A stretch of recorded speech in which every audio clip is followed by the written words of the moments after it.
Merhaba, ben Beyza Kazan. Bugün size Said Faik Abasıyan'ın yazmış olduğu bir ilkbahar hikayesini okuyacağım. İlkbahar bir bayram, bir uyanış, bir mucize, bir çılgınlık, olmayacak gibi duran bir şeyin oluşu. İlkbahar şu, ilkbahar bu. Kuş, papatya, gelincik, çayır, çimen, ağaç, çiçek, mimoza, zakkum, su sesi, hindiba, çingene, kuzu. Klasik ilkbahardır. Unuttuklarımda çoktur ha. En mühimi Nisan, Mayıs güneşi. Yaşı 40'ı aşmış bir adamın mevsimler içinde ilkbaharı biraz üzüntüyle duymamasına imkan yoktur. Eski çılgınlıklar nerede? Nerede o birdenbire bir genç kız elinden, bir genç kız rüzgarından sararma o yürek çarpıntısı? Şu ömrü mevsimlere benzetenler iyi etmişler doğrusu. Herkesin bir ilkbaharı, bir yazı, güzü, kışı oluyor işte. İnsanın ilkbaharı, öteki hayvanlara bakarsak geç başlıyor. Bir at 1 yaşında, hadi bilemedin 2 yaşında ilkbaharındadır. Bir kuzu 6 ayda koç olur. Ama insanoğlu ilkbaharını 20'sinden önce pek idrak edemez. 20'den evvel idrak edilen ilkbahar, yalancı ilkbahardır.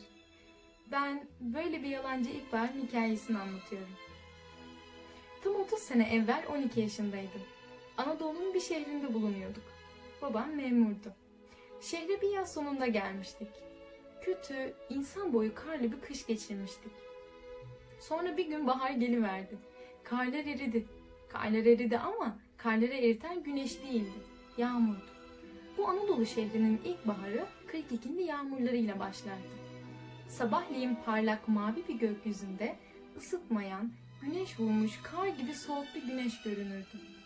Saat daha 11'i bulmadan doğudan mı, batıdan mı, kuzeyden mi bilmem bir kara bulut peyda olur. 10 dakika sonra bardaktan boşanırcasına bir yağmur bütün gün tıkır tıkır şakır şakır durmadan yağardı. Odamın penceresinden Karaçayı dedikleri bir koyu yeşil ova görünürdü. Göğün her rengini deniz gibi emen bu çayırın renk oyunları olmasa evden bir deli çığlığıyla fırlamak işten değildi. Bütün gün hastalıktan başım kalkmamıştı ve bu kış boyunca da böyle devam etmişti. Sokağa çıksam başım dönerdi. Bu garip yağmurlu, kara bulutlu, 3'ü kapanık havanın içinde öyle insanı avucuna alıp sıkan bir de ilkbahar, toprak, insan, çayır, ağıl kokusu vardı ki içimden hep bağırmak, ağlamak, sonra kas katı katılıp kalmak gelirdi. Bir sabah gözlerim tavanda, henüz hava kararmamış, şıkır şıkır dışarısı, yer yatağımda yağmurun ne zaman başlayacağını düşünüyordum. Birdenbire odanın içinden parlak bir kuş geçti. Yatağımın üstüne oturdum. Kuş bir daha geçti. Sonra sağdaki duvarda bembeyaz bir şerit oynadı, kayboldu. Gözlerimi ovaladım. Açtığım zaman duvarda bir parlak daire titreye titreye sanki yerine yerleşmeye çalışıyordu. Bu bir aynanın duvara vurmuş ışığından başka bir şey değildi. Yataktan fırlayıp pencereye dikildim.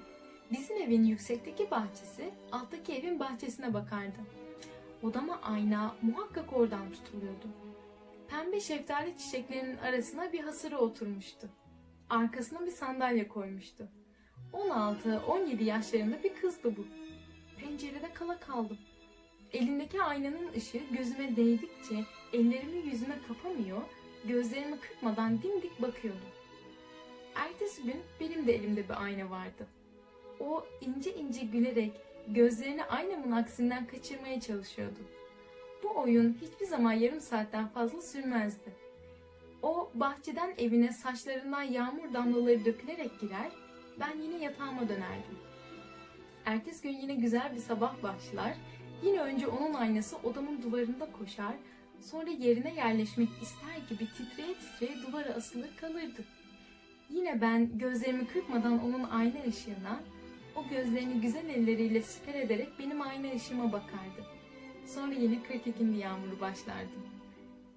Başka hiçbir şeyle ilgim olmadığı için bir sabah evimizin önünde bir yaylı araba durunca şaşırmadım. Yalnız ben aynı oyunundayken annem tarafından yakalandım. Annem garip garip bahçeye, kıza, ayna ışığına, Aynaya baktı. Bana "Hadi giyin" dedi. Arabaya atladık. 2 parça eşyamız arkaya bağlanmıştı. Babam başka bir yere tayin edilmişti. Yola çıktık. Bir ormanın içinden geçerken bulutların arasından bir güneş, ormana yeni yeşermeye başlayan ağaçlarında bir göründü, bir kayboldu.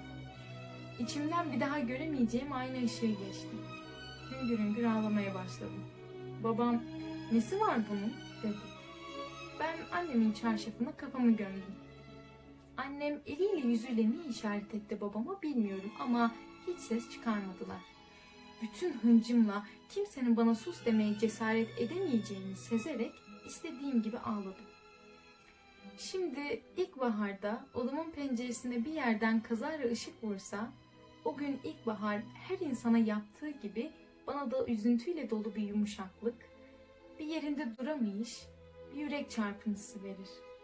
O zamandan bu zamana tam 30 sene geçti. Kimsenin yüzüne ayna tutmadım. Kimse yüzüme ayna tutmadı. Ama kazara bir ışık, bir ilkbaharda odamdan parlak bir kırlangıç gibi geçiverirse o gün ne ettiğimi bilmem.